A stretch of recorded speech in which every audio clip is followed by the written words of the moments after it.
அப்போ மாற்றுனா தமிழக வெற்றி கழகம் மாற்று இல்லை. மாற்று கிடையாதுப்பா. இது வந்து மிகப்பெரிய ஏமாற்று. ஒரு சின்ன ஒரு உதாரணம் சொல்றேன். தவறி இவர் விஜய் வந்து முதல்வர் ஆயிட்டாருன்னு வச்சுங்களேன். சாத்தியமானது ஆகாது. ஒரு கற்பனைக்கு சினிமா தானே இது. அந்த மாதிரி நீங்க ஒரு கற்பனை பண்ணீங்களா?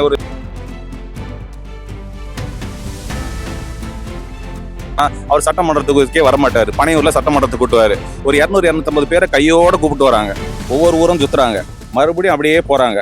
நம்ம பகுதியிலே வந்து பாத்தீங்கன்னா நாம் தமிழர் கட்சியில இருக்காங்க பசங்க. அவங்களுக்கு தொடர்பு கொண்டு பேசும்போது அவங்க தான் 15-20 பேர் வந்து நிப்பாங்களா காண்டி. இவங்களெல்லாம் போன் பண்ணா கூட எவனும் வரமாட்டாங்க. நாம் தமிழர் கட்சிக்காரங்க பிரதிபலன் இல்லாம வந்து என் கூட வந்து நின்று இருக்காங்க. அது வந்து நான் இன்னைக்கு மறுக்க முடியாது. மாற்றத்தை நோக்கி தான் வந்து தமிழக வெற்றி கழகத்துல வந்து ஜாயின் பண்ணி கடந்த 2 ஆண்டுகளா அதுல வந்து டிராவல் பண்ணியிருந்தேன்.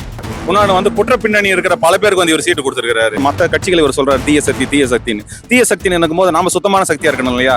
நாங்கள் பாலியல் குற்றவாளிகள் இவங்களெல்லாம் எடுத்துன்னு வந்து போட்டு இவர் மட்டும் எப்படி தூய சக்தின்னு சொல்ல முடியும்? மக்கள் பல பேர் வந்து நடிகருக்கு ஓட்டு போறது பேஷனாவோ பெருமையாவோ நினைக்கிறாங்க.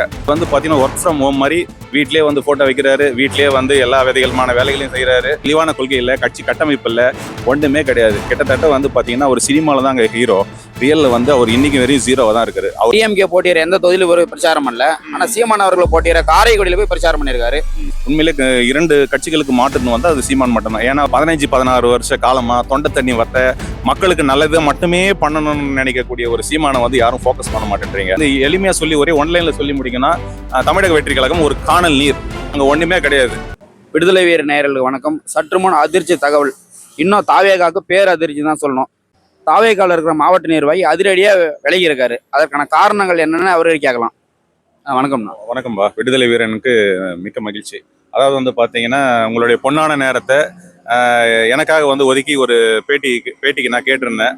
அதுக்காக எனக்காக நேரம் ஒதுக்கி வந்திருக்கிறவங்களுக்கு வந்து என்னுடைய மிகுந்த நன்றியை தெரிவிச்சுக்கிறேன். முதற்கண் வணக்கம். வழக்கமாக வந்து பார்த்தீங்கன்னா 2 கூட்டம், வழக்கமாக ஒரு 3 கூட்டணி இருக்கும். 2 கூட்டணி ப்ளஸ் வந்து இதர வந்து ஒரு நாம் தமிழர் கட்சி சீமான் போட்டி போடுவார். இந்த முறை வந்து ஒரு நடிகர் வந்து கடந்த 2 ஆண்டுகளாக வந்து கட்சி ஆரம்பிச்சு இப்போ புதுசாக வந்து களம் காண்கிறாரு. விஜய் அவர்கள் வந்து களம் காண்கிறாரு. ஸோ நானும் வந்து பார்த்தீங்கன்னா இதுக்கு முன்னாடி வந்து ஒரு திராவிட கட்சியில தான் பயணிச்சுட்டு வந்தேன். ஸோ இவர் வந்து ஒரு மக்களுக்கு வந்து ஒரு மாற்றம் என்பது எல்லா காலத்துக்கும் தேவையானது தானே. ஸோ அந்த மாதிரி நான் மாற்றத்தை நோக்கி தான் வந்து தமிழக வெற்றி கழகத்தில் வந்து ஜாயின் பண்ணி கடந்த 2 ஆண்டுகளாக அதில் வந்து டிராவல் பண்ணியிருந்தேன். டிராவல் பண்ணும்போது வந்து பார்த்தீங்கன்னா இது ஏதாவது வந்து நம்ம தமிழ்நாட்டில் இருக்கக்கூடிய திராவிட கட்சிகளுக்கு இது மாற்றா இருக்கும். ஸோ இது வந்து ஒரு தேவையா இருக்குன்ற மாதிரி நான் நினைச்சேன். அதிமுக மாற்றா வந்து இது இருக்கும் வந்து ஒரு புதிய எழுச்சி கட்சியா நான் வந்து ரொம்ப ஆத்மார்த்தமா நான் நம்பினேன். பட் ஆனால் நான் என்னுடைய எதிர்பார்ப்புக்கு சற்றும் சரிப்பட்டு வராத ஒரு கட்சியா வந்து இருக்குது. என்னன்னு பாத்தீங்கன்னா இப்ப மாற்று என்பது முன்பு இருக்கிற கட்சியை விட பெட்டரா இருக்கிறதுக்கு பேர் மாற்று, அதோட பேடா இருக்க பேருக்கு வந்து ஏமாற்று. சோ இன்னைக்கு வந்து அது ஏமாற்று வந்து என்னால தாங்கிக்க முடியல. சோ அதனால நான் வந்து ஏமாற்றம். அதாவது வந்து பாத்தீங்கன்னா இப்போ வந்து ஏற்கனவே திராவிட கட்சிகள்ல ஏகப்பட்ட ஊழல்கள் அதுக்குன்ற மாதிரியான பிரச்சனை இருக்கு. இது பொதுமக்களுக்கு எல்லாருக்குமே நல்லா தெரியும் சார். அப்படி இருக்கும் பட்சத்துல வந்து பாத்தீங்கன்னா இவர் மாற்றுன்ற பேர்ல வந்து நான் இந்த ஒரு சின்ன எக்ஸாம்பிள் சொல்லலாம். இவர் சர்கார் படம்னு ஒன்று எடுத்தாரு. அதுல வந்து பாத்தீங்கன்னா ஏதோ ஒரு சமூக ஆர்வலர்கள் எல்லாம் நிக்க வச்சு 234 தொகுதியில வந்து ரொம்ப மக்கள் நல்லா ஆர்வமா இருக்கிற மாதிரி அந்த சினிமா இம்பாக்ட மாதிரி இவர் வந்து ரியல்ல பண்ணுவார்னு நினைச்சேன். பட் வந்து இவர் ரியல்ல பண்ணக்கூடிய அரசியல் வந்து பாத்தீங்கன்னா அதுக்கு நேர்மறையா இருக்குது. அதாவது வந்து பாத்தீங்கன்னா ஏற்கனவே மாற்று கட்சியில இருந்து வந்தவங்களுக்கு இவர் சீட்டு கொடுத்துருக்காரு. அதாவது வந்து பாத்தீங்கன்னா ஏற்கனவே கட்சியில உழைத்த தொண்டர்கள் யாருக்கும் இவர் பெரும்பாலும் சீட்டு கொடுக்கல. வெறும் மணி மோட்டிவேட்டா தான் இருக்குது. காசு கொடுத்தா அவங்களுக்கு சீட்டுன்ற மாதிரியான ஒரு இம்பாக்டை தான் கிரியேட் பண்ணியிருக்காங்க. சரி, இப்போ ஒரு சட்டமன்ற உறுப்பினரோட சம்பளம் எவ்வளவு இருக்குன்னு நீங்க எதிர்பார்க்குறீங்க? 2-3 லட்சம். அவ்வளவு கிடையாதுப்பா. ஒரு 1.25 லட்சம். இப்போ குறைஞ்சபட்சம் வந்து பாத்தீங்கன்னா நம்மளுக்கு ஒரு சட்டமன்ற உறுப்பினருடைய 5 ஆண்டு சம்பளம் வந்து பாத்தீங்கன்னா ஒரு 7.5 லட்சம்னு வச்சிங்களேன். ஒரு ஆவரேஜுக்கா ஒரு 7.5 லட்சம் ரூபாய். உங்க கட்சிக்கு பார்ட்டி ஃபண்டுன்னு ஒரு 2 கோடி கொடுத்துட்டு அதுக்கு மேல ஒரு 3-4 கோடி தொகுதியில் செலவு பண்ணிட்டு கிட்டத்தட்ட ஒரு 7-8 கோடி ரூபாய் அவர் இன்வெஸ்ட் பண்றாரு. சீட்டுக்கே 2 கோடி ரூபாய் கொடுத்துட்டு அது 2 கோடி ரூபாய் கொடுத்துட்டு அது போக தொகுதி இவங்களே தான் செலவு பண்ண வேட்பாளர் இதர சில கோடிகளை வந்து செலவு பண்றாங்க. அப்படி இருக்கும்போது அவங்க வெறும் 75 லட்சம் ரூபாய் ஜெயிச்சுட்டு அவங்க வெறும் 75 லட்சம் ரூபாய் மட்டும் வாங்கிட்டு வீட்டுக்கு போவாங்களா? நீங்க சொல்லுங்க. நீங்க ஒரு எம்எல்ஏ அந்த மாதிரி வந்து நீங்க போனீங்கன்னா நீங்க வந்து அந்த 75 லட்சம் ரூபாய் மட்டும்தான் வாங்கிட்டு நீங்க வீட்டுக்கு போவீங்களா? இல்ல ஏதாவது சம்பாதிக்கணும்னு நினைப்பீங்களா? இன்வெஸ்ட் பண்ணி எடுக்க பாக்குவாங்க. அப்படி இருக்கும்போது எப்படி நான் வந்து மக்கள் பணத்தை வந்து 1 ரூபாய் எடுக்க மாட்டேன், ஊழல் ஆட்சி தருவேன் அப்படின்னு சொல்றது எந்த வகையில அது சாத்தியம்? அதே மாதிரி பாத்தீங்கன்னா ஒவ்வொரு கட்சியில வந்து விருப்ப மனு வாங்குவாங்க. விருப்ப மனு வந்து பாத்தீங்கன்னா பரவலா வந்து பெரும்பாலும் எல்லாரும் முண்டி போட்டு இது கொடுத்தாங்க. விருப்ப மனு கொடுத்தாங்க. பல பேர் வந்து பாத்தீங்கன்னா கட்சி தலைவரை பார்க்கணும் அப்படின்னு சொல்லிட்டு விருப்ப மனு கொடுக்குறாங்க. இவர் வந்து விருப்ப மனுக்கு நேர்காணலுக்கு வந்து குறைஞ்சபட்சம் ஒரு 60 தொகுதி நிர்வாகிகள் இவரே செலக்ட் பண்ணிட்டாரு. இவர் வந்து மற்ற எல்லா கட்சிகளும் பாத்தீங்கன்னா நேர்காணல் வந்து கூப்பிட்டாங்க. கூப்பிட்டு எல்லாம் பரவலா எல்லாரையும் இன்டர்வியூ கண்டக்ட் பண்றாங்க. ஃபைனலா தான் ரிசல்ட் வருது. பட் வந்து இவங்க இன்டர்வியூக்கு யார் யார் இது பண்ணாங்களோ அவங்களால நேர்காணலே பண்ணல. இவரே தன்னிச்சு சுயேட்சா இது பண்ணிட்டாரு. ஸோ அப்படி இருக்கும்போது அந்த விருப்ப மனுல வந்து எங்க ஜனநாயகம் இருக்குது? கிடையாது. அவரா வந்து இருக்கக்கூடிய ஏற்கனவே டிசைட் பண்ணிட்டாரு. இந்த மாதிரி இவங்கள வந்து செலக்ட் பண்ணிட்டு இருக்கும்போது அப்படி என்னத்துக்கு ஒரு கண் துடைப்புக்கு இவங்க வந்து விருப்ப மனு வாங்குறது? ஸோ அது எனக்கு பிடிக்கல. இன்னொன்று வந்து குற்ற பின்னணி இருக்கிற பல பேருக்கு வந்து இவர் சீட்டு கொடுத்துருக்காரு. ஸோ அதனால வந்து இவங்கெல்லாம் அரசியல் பொது வாழ்க்கை வந்தாலும் குற்றங்கள் வந்து இன்னும் அதிகமாகும். அதாவது வந்து நான் வந்து மற்ற கட்சிகளை இவர் சொல்றாரு தீய சக்தி தீய சக்தின்னு. தீய சக்தின்னு இருக்கும் போது நாம சுத்தமான சக்தியா இருக்கணும் இல்லையா? கட்சியில கம்மி ஜாஸ்தியா இருக்கிறவங்க பாலியல் குற்றவாளிகள் இவங்களெல்லாம் எடுத்துன்னு வந்து போட்டு இவர் மட்டும் எப்படி தூய சக்தின்னு சொல்ல முடியும்? அதை வந்து ஏத்துக்க முடியுமா? அதாவது ஏற்கனவே இருக்கிறவங்க சரியில்லைன்னு தான் இவரை நம்ம தேர்ந்தெடுக்கிறோம். இவரும் அதே மாதிரி அவர் ஒரு மணல் உருவாக்குறாரு. இப்போ வந்து பாத்தீங்கன்னா இப்போ வந்து திமுக அதிமுக எல்லாம் பாத்தீங்கன்னா 2000 தரேன்றாங்க. இவர் வந்து பாத்தீங்கன்னா 2500 தரேன்றாரு. இலவச தரேன்றாரு. ஏற்கனவே வந்து பாத்தீங்கன்னா தமிழ்நாட்டோட கடன் வந்து பாத்தீங்கன்னா 10 லட்சம் கோடி தாண்டி போயிட்டு இருக்குது. ஸோ அப்படி இருக்கும் பட்சத்துல இவரு வந்து அந்த இலவசங்களை அறிவிச்சாருன்னா கிட்டத்தட்ட 40 to 50 லட்சம் கோடிகள் வந்து கடனாளி ஆகும். ஸோ அதை வந்து இவர் எப்படி பேஸ் பண்ணுவாருன்னு தெரியல. இவங்களுடைய மோட்டிவேஷன் எல்லாமே பாத்தீங்கன்னா வாக்கு அரசியல்.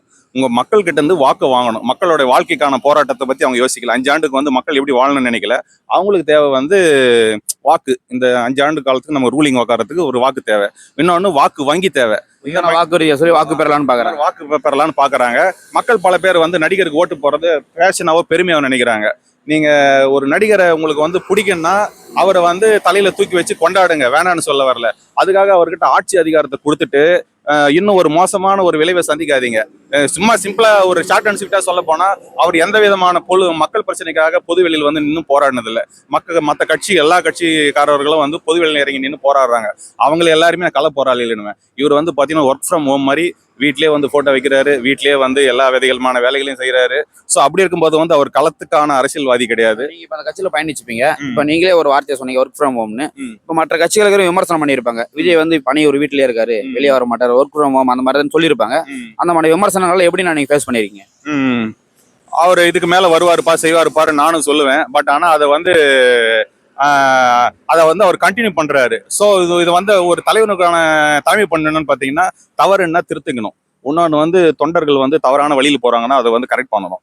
ஸோ இவரும் அதை சரி பண்ணிக்கிற மாதிரி தெரியல, தொண்டர்களும் சரிப்படுத்தின மாதிரி தெரியல. இயக்கத்துக்கும் ஒரு கட்டுப்பாடு இல்லை, கட்டமைப்பும் கிடையாது.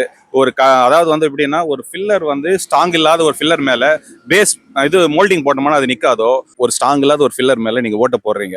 அவருடைய இது பாத்தீங்கன்னா முழு நேர தீவிர அரசியலில் ஈடுபடுறேன், இனிமேல் எனக்கு வந்து சினிமா கிடையாதுங்க, நான் சினிமா விட்டு விலகிறேன்னாரு.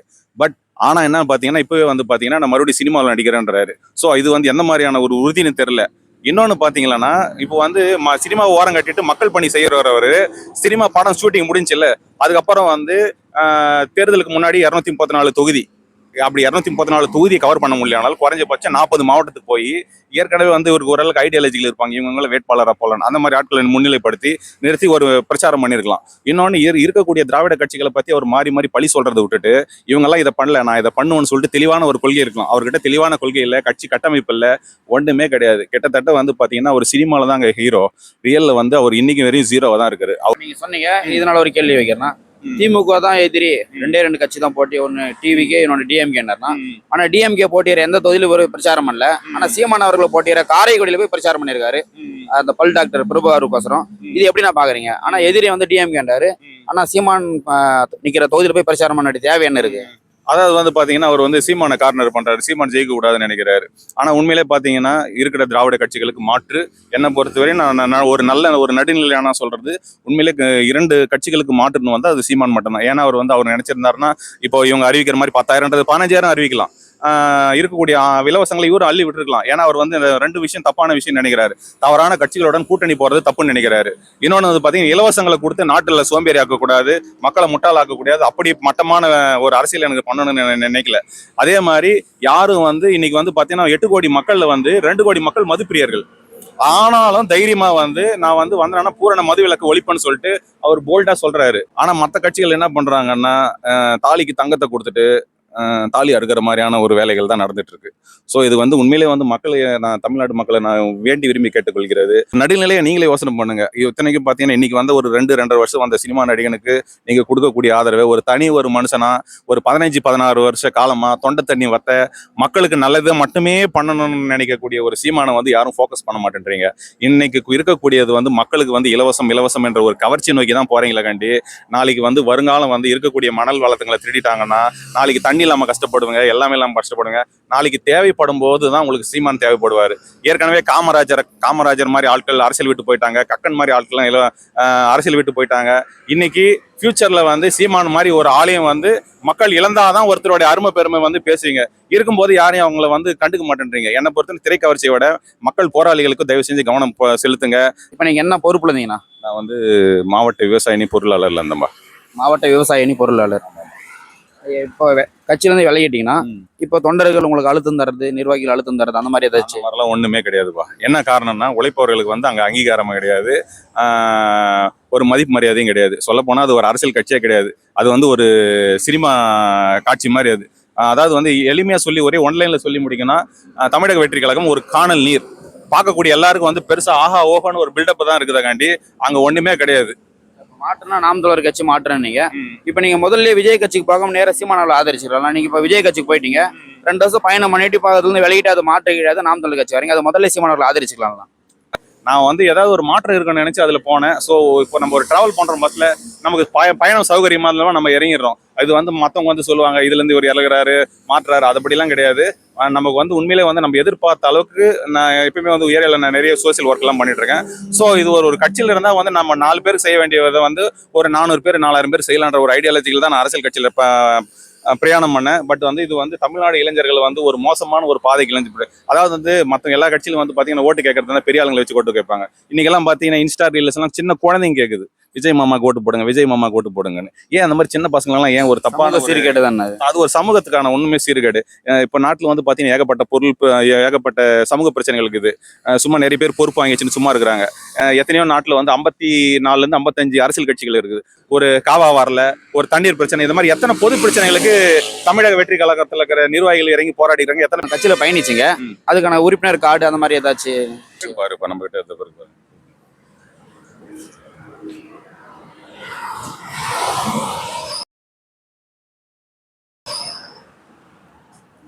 அப்போ மாற்றுனா தமிழக வெற்றி கழகம் மாற்றிடலாம்.